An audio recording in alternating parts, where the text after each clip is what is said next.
Hello, microphone check. Make sure it's working. All right, real quick, ladies and gentlemen. I'm gonna make this a real quick video because I have something I want to go do. But I wanted to touch base on this because it's a big topic right now, and actually, I'm kind of tired of it being a topic. Personally, I think at some point we have to educate ourselves and move past conversations. Like, we shouldn't even have this conversation anymore. That kind of stuff. All right, so I'm gonna tell you something about DNA. I'm gonna tell you something you already know. I'm just gonna tell you differently than you've heard it before. So, this is not in any of your books. This is not gonna be at anybody's conversation probably, but here. So, I'm gonna tell you something you already know. Your grandfathers, your grandmothers, they passed on DNA to you. You probably act a little bit like them, even though you never met the people. You probably had people say, you act just like your grandmama. You act just like your granddaddy.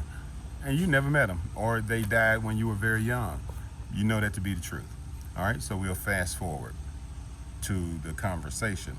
However, we're gonna go back first to say something you already know: Greek, Rome, and you've heard about the ways they used to do things. You've heard of Sodom and Gomorrah and the way they used to do things. Now, Sodom and Gomorrah, they all died. Well, they didn't die in Greece and Rome. So those people had kids.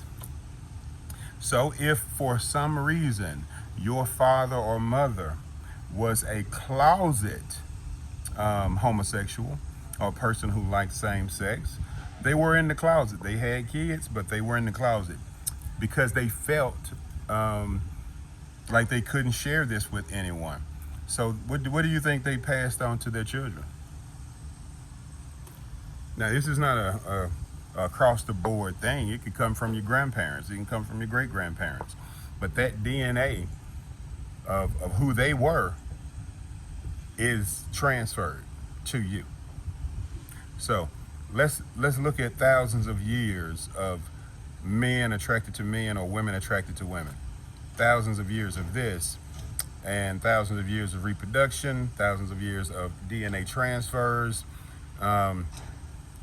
What goes from a closet hiding of secrecy, where we're going and sneaking off and having these relationships, well, now the kids are going to be born confused, not knowing that how they feel is actually how dad or granddaddy or great granddaddy felt, because we've been hiding it. And so let's keep going. And so nature doesn't know that we feel these are wrong things. Nature doesn't know that. It's animals out here right now that having same sex. It's animals out here right now that will turn from a female to a male or vice versa in order to breed with the animal in the cage with it. See, education is something else. It'll change how you see the world. So what we don't know is based on what we've taken the time to study. So what you don't know is from great granddaddy to now, and great grandmama to now, they were already having relationships of same sexes.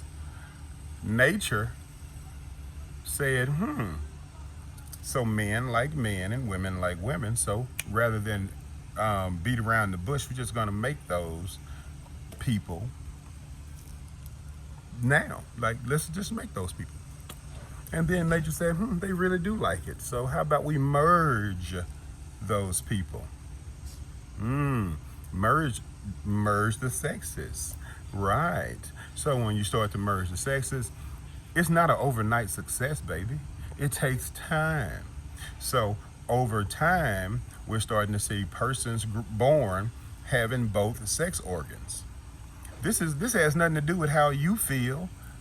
It has nothing to do with what that book says. That the people who wrote that book didn't have internet. Let's just say that. So they're not smarter than everyone living. They may be smarter than you. They're not smarter than everyone alive. Just so we clear. Now, back to educating y'all.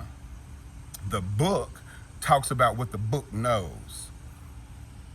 That's it. It doesn't talk about what the book doesn't know. Does that make sense? See, the book doesn't have, what are those things called? One of my favorite new discoveries, water bears. Yeah, it doesn't have water bears mentioned in it. Just so you look that up. That's not in that book. So if it's not in that book, it's not real. Well, water bears are real. Just so you know. So life is changing. Get ready. The closer you are to the combination of one, now here's where it gets good. The closer you are to Elohim. And look that up too. Use some Google. Elohim, know what that means. Don't just find it and then believe that this is the right. Keep looking until you have 6 or 7 definitions and the right one will stick. So what I'm trying to explain to you is, you want to get closer to the Creator? Well, those people are already closer. Y'all need to quit messing with them, with your singularity selves. See, they are already being born unified.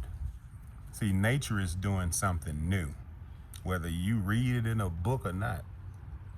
So, get your shit together.